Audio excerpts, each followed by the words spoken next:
আসসালামু আলাইকুম। তালাটিং এর পক্ষ থেকে আমি মোহাম্মদ হাবিবুর রহমান সবাইকে স্বাগত জানাচ্ছি অ্যাঙ্গুলার জেএস ভিডিও টিউটোরিয়ালে। তো আজকের এই পর্বে আমরা অ্যাঙ্গুলার জেএস এর ফিল্টার নিয়ে প্র্যাকটিস করব। তো আমরা আজকে যে ফিল্টারটা নিয়ে প্র্যাকটিস করব সেটা হচ্ছে অর্ডার বাই। লাস্ট টিউটোরিয়ালে আমরা লিমিট টু ফিল্টার নিয়ে প্র্যাকটিস করেছিলাম। তো আমরা দেখে আসি লাস্ট টিউটোরিয়ালে আমরা কি করেছিলাম।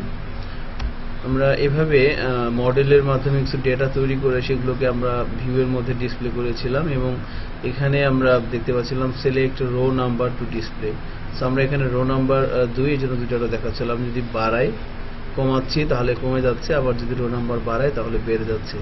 এই আউটপুটটা তৈরি করার জন্য বা এই কাজটা করার জন্য আমাদের যেভাবে ইনস্ট্রাকশন সেট করতে হয়েছিল সেটা হচ্ছে যে আমরা প্রথমে কন্ট্রোলার ফাংশনের মাধ্যমে কিছু ডাটা তৈরি করেছিলাম এবং সেখানে আমরা রো লিমিট একটা মডেল সেটা স্কোপ অবজেক্টের সাথে অ্যাটাচ করে দিয়েছিলাম, ভ্যালু দিয়েছিলাম 2। এখানে 2 দেওয়ার কারণে কিন্তু বাই ডিফল্ট যখন পেজটা লোড হচ্ছিল তখন এখানে 2টা রো দেখতে পাচ্ছিলাম এবং এই রো লিমিট এই যে মডেলটা, এই মডেলটাকে কিন্তু আমরা এখানে ইউজ করেছিলাম লিমিট টুর মধ্যে এবং এই রো লিমিট এই মডেলটা এনজি মডেল দিয়ে আমরা এই ইনপুট এলিমেন্টের মধ্যে এখানে ইউজ করেছিলাম। ঠিক আছে, সো এইভাবেই বেসিক্যালি কাজটা হচ্ছিল। তো আজকে আমাদের টার্গেট হচ্ছে বেসিক্যালি আমরা ডেটা সর্টিং করব। সর্টিং যেমন ধরেন যে এখানে আমাদের সাপোজ সবগুলো রোই আছে, আমরা এমপ্লয়ীদের নেম অনুযায়ী ডাটা সর্টিং করব, আমরা এমপ্লয়ির জেন্ডার অনুযায়ী সর্টিং করব, এজ অনুযায়ী সর্টিং করব এবং ফাইনালি স্যালারি অনুযায়ী সর্টিং করার চেষ্টা করব। কেমন? তো আমরা চলেন কিভাবে কাজটা করতে পারি। বেসিক্যালি সর্টিং করার জন্য আমাদের যে ফিল্টারটি ইউজ করতে হবে তার নাম হচ্ছে অর্ডার বাই। সো আমি যদি এখানে লিখি অর্ডার বাই, এখানে যে আর্গুমেন্ট দিতে হয় হচ্ছে আপনার প্রথম দিতে হয় হচ্ছে আমার অ্যাট্রিবিউটের নাম। আমি যখন মডেল তৈরি করছিলাম আমার কি ছিল, name, age, salary, gender. So আমি সাপোজ নেম দিলাম। তো অর্ডার বাই কিভাবে হবে, নেম। এখানে আরো একটা আর্গুমেন্ট দিতে হয় যে নেম অনুযায়ী তো হবে, বাট সেটা অ্যাসেন্ডিং না ডিসেন্ডিং। সো এখানে দুইটা আর্গুমেন্ট দেওয়া যায়, একটা হচ্ছে ফলস আর একটা হচ্ছে ট্রু। এই দুইটা আর্গুমেন্ট দেওয়া যায়। সো ট্রু হবে তখনই যখন আমরা অ্যাসেন্ডিং মানে ছোট থেকে বড় করব, অ্যাসেন্ডিং অনুযায়ী করব, তখন আমরা এখানে ফলস দিতে পারি। আবার যদি না আমরা বড় থেকে ছোট করব তাহলে সেক্ষেত্রে আমরা এখানে ট্রু দিতে পারি। সো কিছু দেওয়া আর ফলস দেওয়া একই কথা। খেয়াল করেন আমি এখানে কিছু দিচ্ছি না। সো অর্ডার বাই বলে দিলাম কি, নেম। এবার আমরা একটা কাজ করি, আমরা এখানে যে রো লিমিটটা করেছিলাম এটাকে কিছুক্ষণ সময়ের জন্য অফ করে দিই। সো আমরা এখানে এই ইনপুট বক্সটাও অফ করে দিচ্ছি। ইনফ্যাক্ট আমি এটাও অফ করে দিচ্ছি প্রথম দিকে, জাস্ট সিম্পলি এভাবে রাখলাম। এবার যদি ব্রাউজারে যাই এবং রিলোড দেই আমি ডাটাগুলো দেখতে পাচ্ছি। এবার এখানে এসে আমরা একটা পাইপ ক্যারেক্টার নিয়ে নিলাম। এবার লিখবো হচ্ছে order by filter. Order by ফিল্টারের মধ্যে আমরা এখানে দিয়ে দিলাম হচ্ছে যে লাইক নেম। এবার যদি সেভ করে ব্রাউজারে যাই, খেয়াল করেন সবার উপরে আছে সাকিব, তারপরে রতন, রুকসানা। আপনি যদি রিলোড দিয়ে দেখেন হায়দার, মুরির, রবিন, রুকসানা এবং সাকিব। সো ফিল্টার কিন্তু হয়ে গেছে, খেয়াল করছে। এবার আমি যদি এখানে কোলন দিয়ে লিখে দিই ট্রু, ইনফ্যাক্ট আমি যদি এখানে ফলস লিখে দিই, এবার সেভ করে যদি ব্রাউজারে যাই রিলোড দিই, output should be the same. But false না লিখে আমি যদি এখানে ট্রু লিখে দিই, এবার সেভ করে যদি ব্রাউজারে যাই এবং রিলোড দিই, কি হয়ে গেছে দেখেন, এবার কিন্তু বড় থেকে ছোট হয়ে গেছে, মানে ডিসেন্ডিং হয়ে গেছে। সো ইনফ্যাক্ট ট্রু ফলস এর কাজটা এভাবে না করে আমরা আরো একভাবে করতে পারি, সেটা হচ্ছে এই নেম অ্যাট্রিবিউটের আগে আমরা যদি প্লাস দিয়ে দিই তাহলে কি হবে, খেয়াল করছেন? তাহলে কিন্তু অ্যাসেন্ডিং অর্ডার হয়ে গেছে। আবার যদি প্লাস না লিখে এখানে যদি মাইনাস দেই, ডিসেন্ডিং অর্ডার হয়ে গেছে, তাই না? খেয়াল করছেন? সো ট্রু ফলস এর কাজটা আমরা কিভাবে করতে পারতেছি, আমরা প্লাস মাইনাস দিয়েও কিন্তু করতে পারতেছি। আচ্ছা, এখন আমরা এখানে কি করলাম, আমরা এখানে হার্ড কোড ইউজ করলাম অর্ডার বাই এই ফিল্টারের ভ্যালু হিসেবে। সো আমরা এই কাজটা হার্ড কোড না করে আমরা যে কাজটা করব সেটা হচ্ছে আমরা এখানে একটা ব্যাপার ইউজ করতে যাচ্ছি, এভাবে সিলেক্ট। আমরা যদি একটা কাজ করি, আমরা একটা স্প্যান ট্যাগ নেই,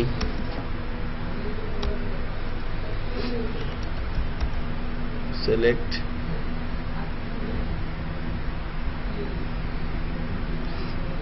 sort item, ওকে। এখানে আমরা একটা সিলেক্ট অপশন নেম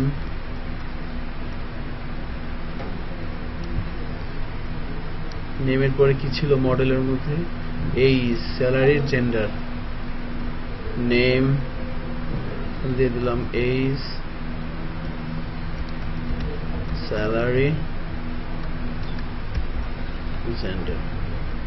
তো এবার আমরা এখানে এসে ভ্যালুর মধ্যে কি আসবে, ভ্যালুর মধ্যে বেসিক্যালি আমাদের ওই অ্যাট্রিবিউটের মধ্যে আমরা এখানে যেগুলো দিয়েছিলাম সেগুলো লিখতে হবে। স্যালারির মধ্যে স্যালারি, তারপরে জেন্ডারের মধ্যে এখানে জেন্ডার লিখে দিলাম। ওকে, এভাবে বেসিক্যালি কাজটা হচ্ছে। এইখানে এসে আমরা এনজি মডেল এই ডিরেক্টিভটা ইউজ করব এবং এখানে আমি বলে দিলাম যে সিলেক্ট আইটেম।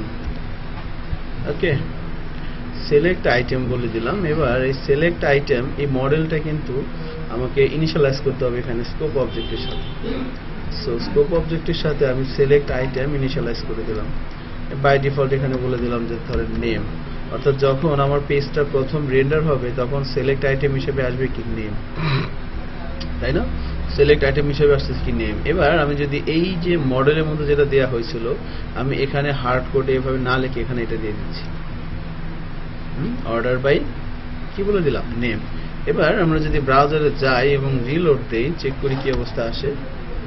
দেখেন বাই ডিফল্ট এখানে সিলেক্ট সর্ট এটা অর্ডার বাই, অ্যাকচুয়ালি আমরা এখানে এভাবে লিখে দিতে পারি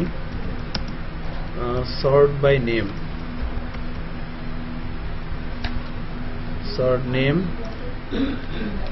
ascending order, sort as ascending, sort salary ascending,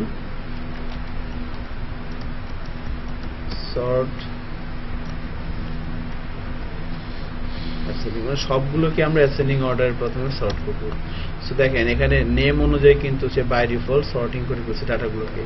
এবার আমরা যদি এখানে যে লাইক মেল অনুযায়ী দেই, যে এইজ অনুযায়ী যদি দেই, তাহলে দেখবেন এখন কি আছে 35, 28, 29, 31, 27 এগুলো কিন্তু সর্ট হয়ে যাওয়ার কথা। তো আমরা এইজ হিসেবে দিই, দেখেন ঠিক আছে, অ্যাসেন্ডিং অনুযায়ী কিন্তু ডাটাগুলো সর্ট হয়ে গেছে। সেম ভাবে আমরা যদি স্যালারি দেই, স্যালারি অনুযায়ী হয়ে গেছে। আমরা যদি জেন্ডার দেই, জেন্ডার অনুযায়ী হয়ে গেছে, খেয়াল করছি। আবার যদি নেম দেই, নেম অনুযায়ী হয়ে গেছে। সেইভাবে বেসিক্যালি কাজ করে। তাহলে আমরা কি কাজটা করলাম এখানে, সো সিলেক্টের মধ্যে এনজি মডেল ডিরেক্টিভের মধ্যে আমরা এখানে একটা মডেল বলে দিলাম এবং সেই মডেলটাকে আমরা কন্ট্রোলার ফাংশনের মধ্যে এসে স্কোপ অবজেক্টের মধ্যে অ্যাটাচ করে সেখানে একটা আর্গুমেন্ট পাস করে দিলাম, ভ্যালু দিয়ে দিলাম নেম। এখানে কিন্তু নেম না দিয়ে আমি যদি এজ দিয়ে দিই তাহলে কি হবে, তাহলে কিন্তু বাই ডিফল্ট সে এজ অনুযায়ী ডাটাগুলোকে সর্টিং করে ফেলবে। কেমন?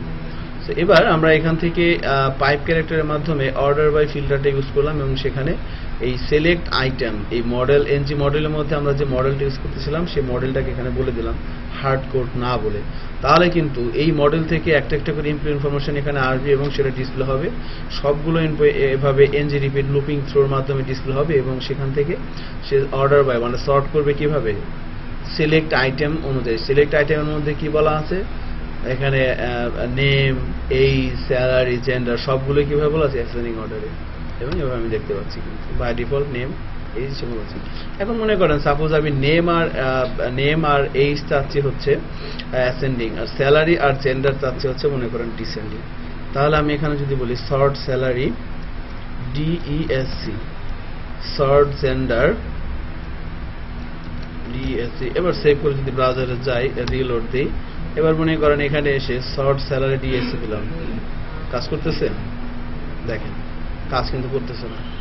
স্যালারি দিলাম ডিএসসি, এবার মনে করেন যদি জেন্ডার দিই, কাজ করতেছে না। কিন্তু খেয়াল করছেন কিভাবে আসতেছে, সে কিন্তু অ্যাসেন্ডিং অনুযায়ী আসতেছে। আমি যদি স্যালারি দেই, দেখেন ছোট থেকে বড় আসতেছে না অ্যাসেন্ডিং অনুযায়ী, বাট আমি এখানে কি বলছি ডিসেন্ডিং, কাজ কিন্তু করতেছে না। তো তো কাজ করার জন্য কি করতে হয়, আমরা বলেছিলাম যে বাই ডিফল্ট সে অ্যাসেন্ডিং অনুযায়ী আসবে, আর আমরা যদি এখানে মাইনাস দিয়ে দিই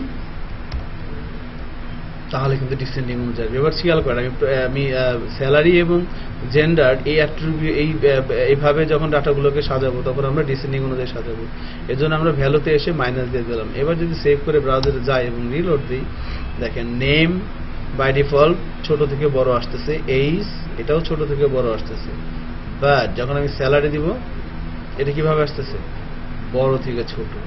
সেম ভাবে আমি যদি এখানে জেন্ডার দেই স্টিল কিভাবে আসতেছে, বড় থেকে ছোট। ঠিক আছে, সেইভাবে আমরা ডাটা সর্টিং করতে পারলাম অর্ডার বাই ফিল্টারের মাধ্যমে। সো ধন্যবাদ সবাইকে টিউটোরিয়াল দেখার জন্য। পরবর্তী টিউটোরিয়ালে আমরা ভিন্ন বিষয় নিয়ে আলোচনা করব।